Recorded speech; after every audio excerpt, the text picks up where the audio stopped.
حضرت حزقیل علیہ السلام نے 70,000 مردوں کو کیسے اور کیوں زندہ کر دیا، اور ان 70,000 مردوں پر اللہ تعالیٰ کا کون سا عذاب اور کیوں آیا، اور حضرت حزقیل علیہ السلام کس قوم کے پیغمبر تھے، آج کی اس ویڈیو میں ہم آپ کو یہ بتائیں گے۔ پیارے دوستو، حضرت حزقیل علیہ السلام اللہ تعالیٰ کے ایک نیک اور برگزیدہ بندے تھے۔ حضرت موسیٰ علیہ السلام کے بعد ان کے خادم خاص حضرت یوسیٰ علیہ السلام منصب نبوت پر فائز ہوئے اور بنی اسرائیل کو ساتھ لے کر ارض مقدس کو مشرکین سے آزاد کروایا۔ اس جہاد میں حضرت کالب بن یحنہ بھی ان کے ہمراہ تھے۔ حضرت ابن جریر رحمۃ اللہ علیہ کے مطابق حضرت موسیٰ علیہ السلام کی بہن مریم بنت عمران کے شوہر تھے۔ مفسرین کے مطابق حضرت یوسیٰ علیہ السلام اور حضرت کالب ہی وہ دو شخصیات ہیں جن کے بارے میں قرآن کریم میں ارشاد باری تعالیٰ ہے۔ جو لوگ اللہ سے ڈرتے تھے ان میں سے دو افراد جن پر اللہ کا انعام تھا کہنے لگے کہ ان لوگوں پر دروازے کے راستے حملے کر دو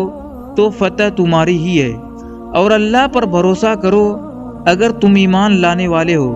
تورات اور تاریخ کی روشنی میں مفسرین اس بات پر متفق ہیں کہ حضرت موسیٰ علیہ السلام اور حضرت ہارون علیہ السلام کے بعد حضرت یوسیٰ علیہ السلام منصب نبوت پر فائز ہوئے،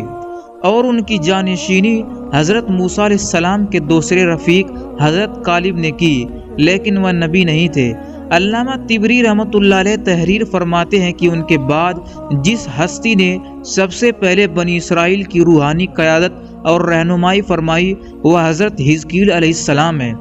حضرت موسیٰ علیہ السلام سے حضرت عیسیٰ علیہ السلام تک کے طویل درمیانی عرصے میں اللہ تعالیٰ نے بنی اسرائیل میں بہت سے انبیاء کرام علیہ الصلاۃ والسلام مبعوث فرمائے،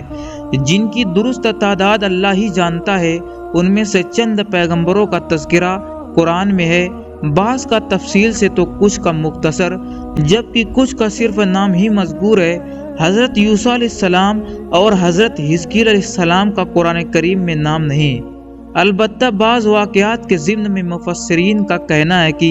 ان واقعات میں جن افراد کا ذکر کیا گیا ہے ان سے یہ بزرگ شخصیات ہی مراد ہیں۔ سورہ بقرہ میں ایک واقعہ بیان کیا گیا ہے جس کے متعلق مفسرین نے لکھا ہے کہ اس کا تعلق حضرت حزقیل علیہ السلام سے ہے۔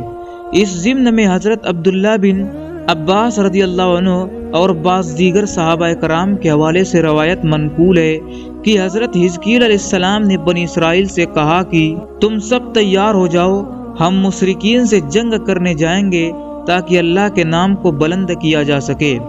بنی اسرائیل نے جب جنگ اور جہاد کی بات سنی تو اپنی جانوں کے خوف سے بھاگ کھڑے ہوئے اور آبادی سے دور ایک وادی میں جا کر قیام پذیر ہو گئے، گویا یوں اپنے طور پر مطمئن ہو گئے کہ اب وہ موت سے محفوظ ہو گئے ہیں۔ حضرت حزقیل علیہ السلام نے ان کے اس طرح ڈر کر بھاگ جانے پر ناراض ہو کر ان کے لیے بد دعا کی، یا پھر خود اللہ تبارک و تعالیٰ کو ان کی یہ نافرمانی بری لگی۔ بہرحال ان پر موت طاری کر دی گئی اور وہ سب کے سب موت کی آغوش میں چلے گئے۔ ایک ہفتے بعد وہاں سے حضرت حزقیل علیہ السلام کا گزر ہوا تو انہیں ان کی اس حالت پر افسوس ہوا جس پر انہوں نے دعا مانگی کہ یا اللہ ان کو موت کے عذاب سے نجات دے تاکہ ان کی زندگی خود ان کے لیے اور دوسروں کے لیے عبرت و بصیرت بن جائے۔ دعا قبول ہوئی اور وہ زندہ ہو کر نمونہ عبرت و بصیرت بن گئے۔ قرآن کریم کی سورہ بقرہ میں ارشاد ہے، بھلا تم نے ان لوگوں کو نہیں دیکھا جو ہزاروں کی تعداد میں تھے اور موت کے ڈر سے اپنے گھروں سے نکل بھاگے تھے، تو اللہ نے ان کو حکم دیا کہ مر جاؤ، پھر ان کو زندہ بھی کر دیا۔ کچھ شک نہیں کہ اللہ لوگوں پر مہربانی رکھتا ہے، لیکن اکثر لوگ شکر نہیں کرتے۔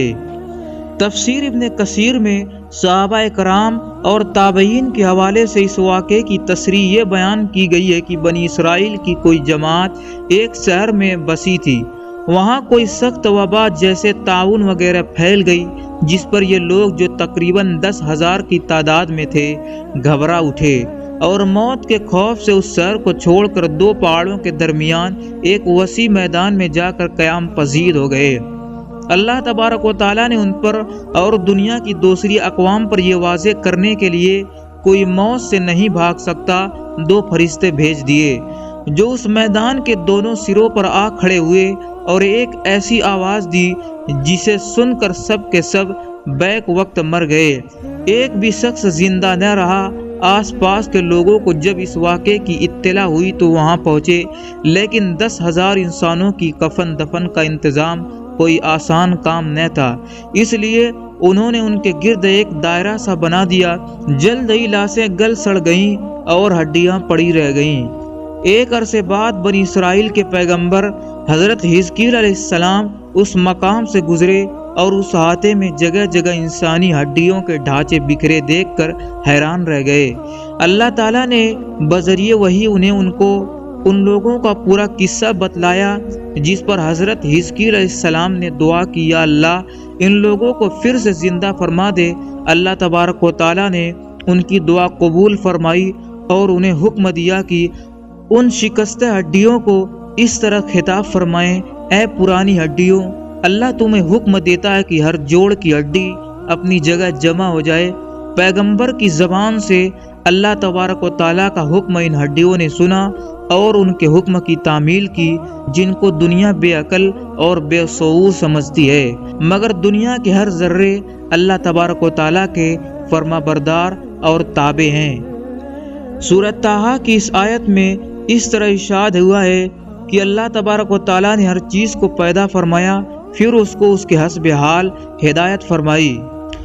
آپ علیہ السلام کی آواز پر ہر شخص کی ہڈیاں اپنی اپنی جگہ جڑ گئیں۔ پھر حکم ہوا کہ اب ارواح سے یہ خطاب کیا جائے، اے ارواح، تمہیں اللہ تبارک و تعالیٰ حکم دیتا ہے کہ اپنے اپنے اجسام میں لوٹ جاؤ۔ یہ آواز سنتے ہی ساری لاشیں زندہ ہو کر کھڑی ہو گئیں اور حیرت سے چاروں طرف دیکھنے لگے۔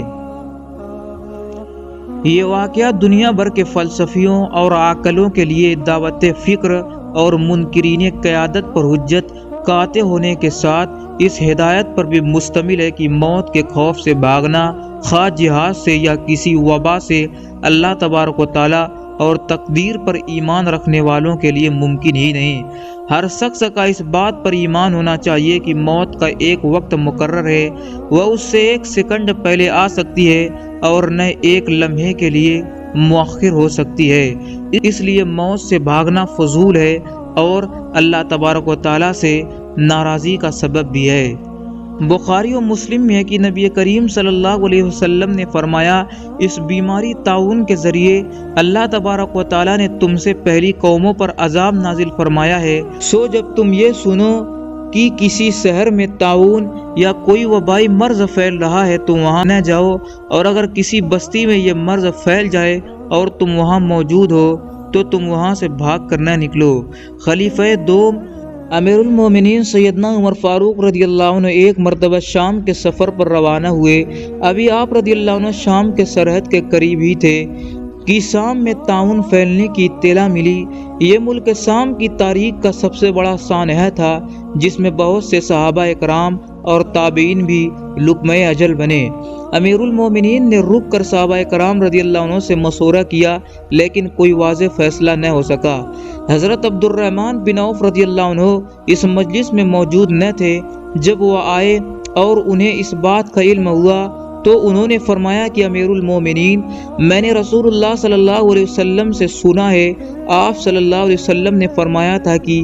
جب کسی علاقے میں طاعون کی وبا پھیل جائے اور تم وہاں موجود ہو تو وہاں سے راہ فرار اختیار نہ کرو، اور جب کسی علاقے کے متعلق سنو کہ وہاں وبا ہے تو وہاں مت جاؤ، کیونکہ یہ وہ بیماری ہے جس کے ساتھ تم سے پہلی امتوں کو عذاب دیا گیا۔